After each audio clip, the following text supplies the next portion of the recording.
नमस्कार दोस्तों, कैसे हैं आप सब।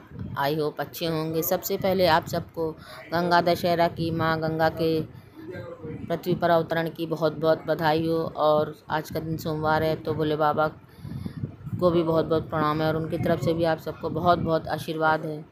तो फ्रेंड्स, आइए आज मैं आपको दिखाती हूँ मैंने कैसे गंगा दशहरा मनाया, कैसे अपने प्रिय आराध्य भोले बाबा की पूजा करी और कैसे गंगा जी की पूजा करिए अपने घर पर। सर्वप्रथम मैं आपको ले आई हूँ अपने इष्ट और आराध्य देव वट वृक्ष के पास जो विराजमान है हमारे भोले बाबा। जी हाँ दोस्तों, अब तो आप मेरे भोले बाबा को पहचान ही गए होंगे। बहुत बार मैं आपको इनसे मिलवा चुकी हूँ। इनकी कृपा दृष्टि सब पर सदा बनी रहे। सर्वप्रथम मैं इनका गंगा जल से अभिषेक कर रही हूँ। ओम गंगाए नमः, ओम गंगाए नमः, ओम गंगाए नमः। हर हर गंगे, जय माँ गंगे, जय माँ गंगे। ये अमृत कलश जो ऊपर रखा उसमें भी थोड़ा गंगा जल डाला, थोड़ा वट वृक्ष पर चढ़ाया, थोड़ा भोले बाबा पे चढ़ाया, थोड़ा शिव गणों पे चढ़ाया और जो इनका पिनाक त्रिशूल है शत्रु स्तंभ का प्रतीक उस पर चढ़ाया। गंगा जल चढ़ाने के बाद मैं शुद्ध गाय का कच्चा दूध चढ़ा रही हूँ सब पर, बारी बारी से, वट वृक्ष पर, भोले बाबा पर, त्रिशूल पर, कलश पर और शिवगणों पर।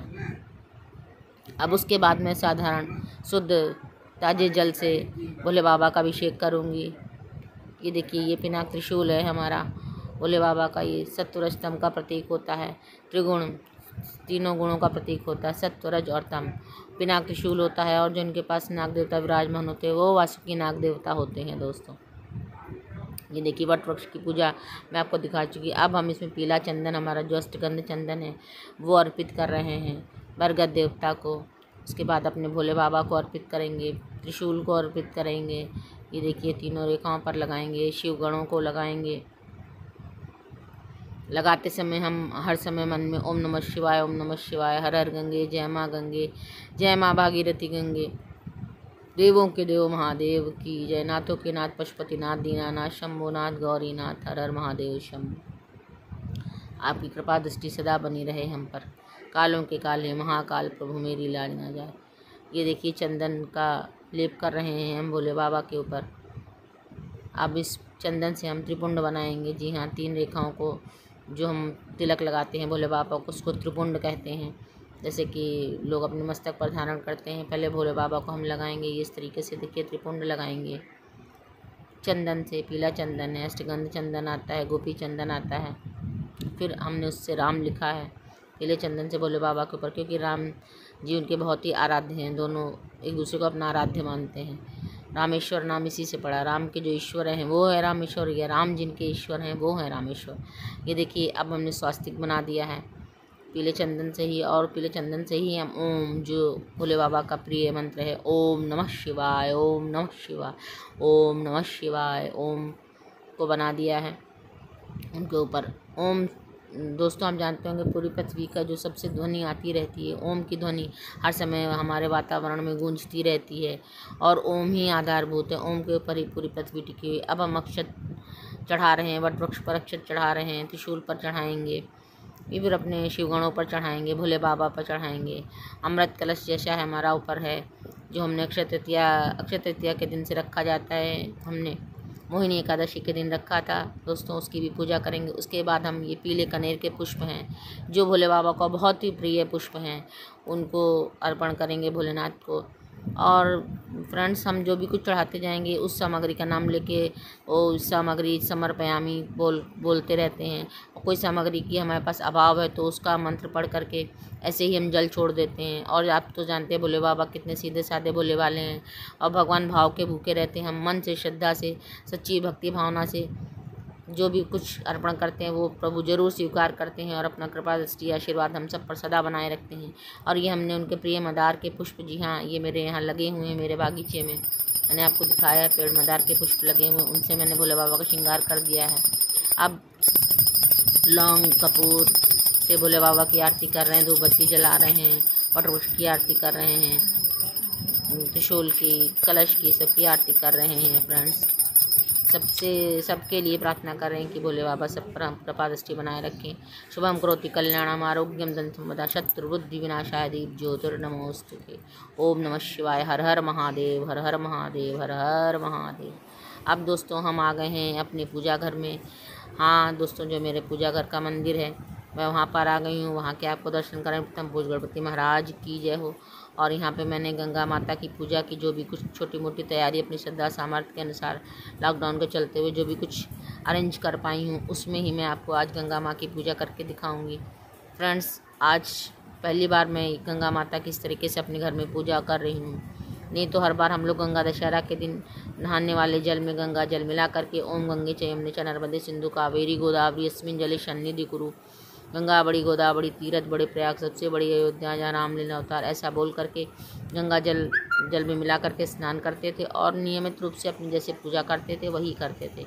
मगर इस बार गंगा माँ की इच्छा हुई, उन्होंने मेरे अंदर कुछ श्रद्धा भक्ति भावना बुद्धि उत्पन्न करी, तो मैं अपनी श्रद्धा सामर्थ्य के अनुसार उनकी पूजा कर रही हूँ।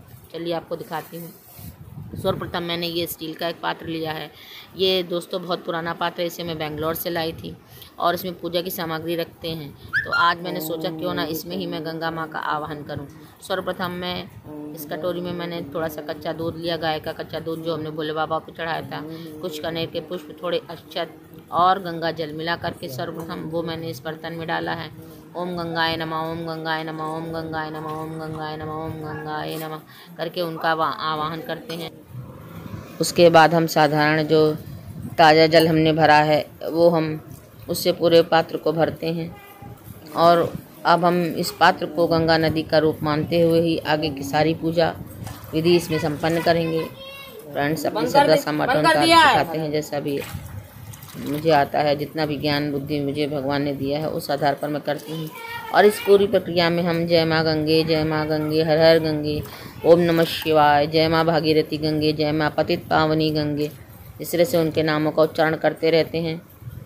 अब हम पूजा करना शुरुआत करते हैं। सर्वप्रथम हमने रोली ली है, कुमकुम रोली जो भी आप कहते हो, उसको हम उससे गंगा माँ की तिलक कर रहे हैं 3 बार। फ्रेंड्स, आपको पता होगा पूजा का हम कोई भी काम करते हो तो 3 बार ही करते हैं। गणपति महाराज को हमने रोली का तिलक लगाया है। गणेश गौरी हमारे पास विराजमान है, तो हमने गणेश गौरी सुपारी और गौर वाले नहीं बनाए हैं। फ्रेंड्स, साक्षात हमारे पास विराजमान है। इसी मूर्ति में ही भोले बाबा, गणेश जी, गौरी माता तीनों लोग विराजमान हैं। ये गणेश लक्ष्मी जी हमारे दिवाली वाले हैं, इनकी भी हम साथ साथ पूजा करते चलते हैं। रोली के तिलक के बाद अब हम अक्षत अर्पित करते हैं। फ्रेंड्स, आपको पता होगा रोली हम गणेश जी को अर्पित करते हैं और सभी माताओं को अर्पित करते हैं। पीला सिंदूर गणेश जी को अर्पित करते हैं, हनुमान जी को अर्पित करते हैं और सभी माताओं को अर्पित करते हैं। और भगवानों को, जैसे विष्णु भगवान है, शिव भगवान है, इनको हम लोग पीला चंदन है, अष्टगंध चंदन है या गोपी चंदन है, ये चंदन अर्पित करते हैं। और सूर्य भगवान के जल में भी हम लोग रोली डालकर उनको जल चढ़ाते हैं। ये देखिए, अब मैं भोले बाबा को पीला चंदन अर्पित कर रही हूँ और ये बहुत ही प्यारी तस्वीर है। इसमें भोले बाबा, गणेश जी, गौरी माता, गंगा माता, नाग देवता, पिनाक त्रिशूल, सभी लोग विराजमान हैं।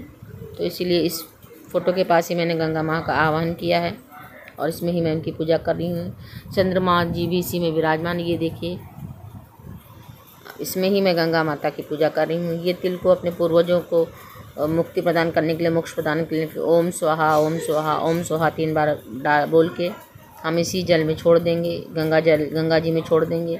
अब हम इस समय यही हमको आभास करना है कि हम साक्षात गंगा जी में ही पूजा कर रहे हैं। फ्रेंड्स, अब हम ये कलावा जो वस्त्र रूपी होता है, ये सर्वप्रथम गणेश जी, गौरी माता और भोले बाबा को अर्पित करेंगे। उसके बाद गंगा माँ को अर्पित करेंगे। ओम नमः शिवाय, ओम नमः शिवाय, ओम नमः शिवाय। मौली समर्पयामि, कलावा समर्पयामि। हर सामग्री का नाम इसी तरह से बोल के समर्पयामि बोल के हमें चढ़ाते रहना है। पीले कनेर के पुष्प हमने यहाँ चढ़ाए हैं। भोले बाबा के अति प्रिय पुष्प हैं। मदार का पुष्प भोले बाबा को बहुत पसंद आता है, जिसको आग भी कहते हैं, आग मदार। अब हम फल समर्पित कर रहे हैं। फ्रेंड्स, ये कदली फल हम सबसे शुद्ध फल माना जाता है, इसको समर्पित कर रहे हैं गणेश जी को दिखा करके, गौरी माता, भोले बाबा को दिखा करके गंगा जी में हमने प्रवाहित कर दिया है। ये ऋतु फल है हमारा, आम फलों का राजा, इसको भी हमने सबको दिखा करके गंगा माँ में समर्पित करके अलग रख दिया है। और ये भी हमारा ऋतु फल है, पीला खरबूजा।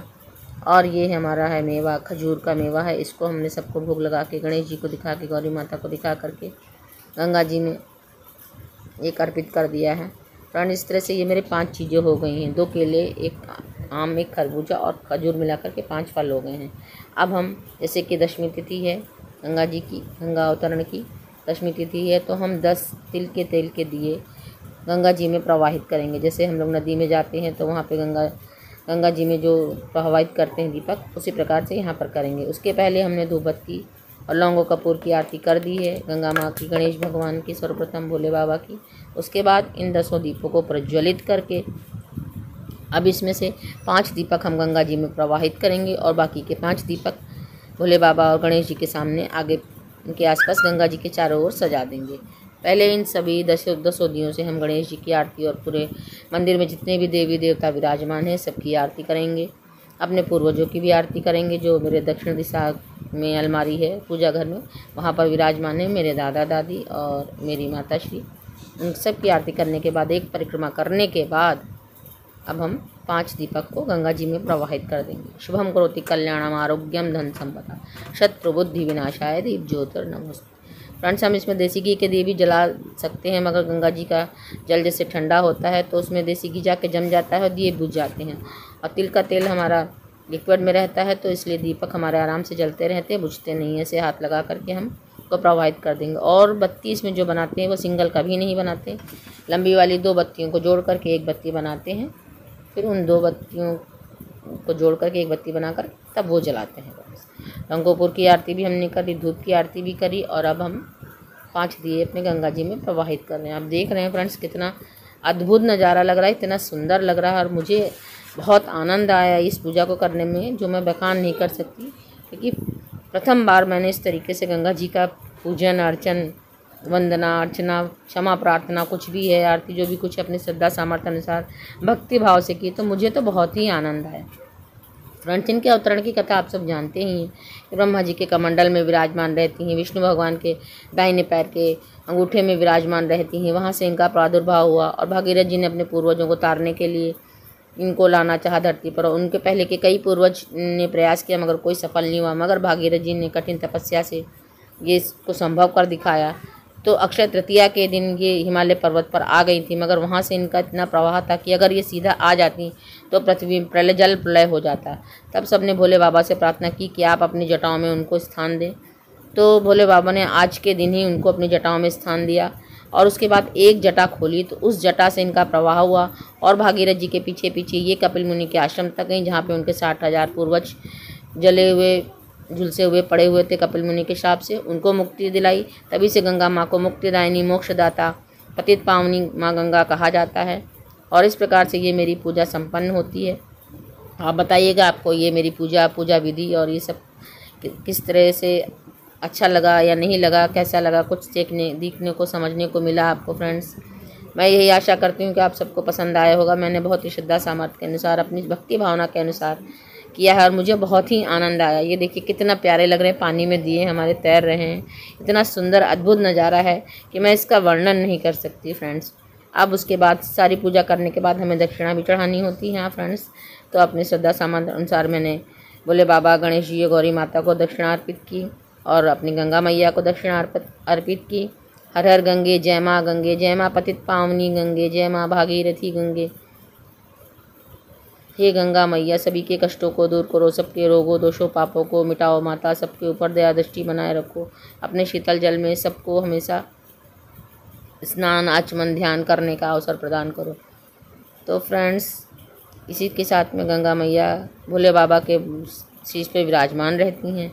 जटा में गंगा जी निवास करें, भक्तों का बेड़ा शिव जी पार करें।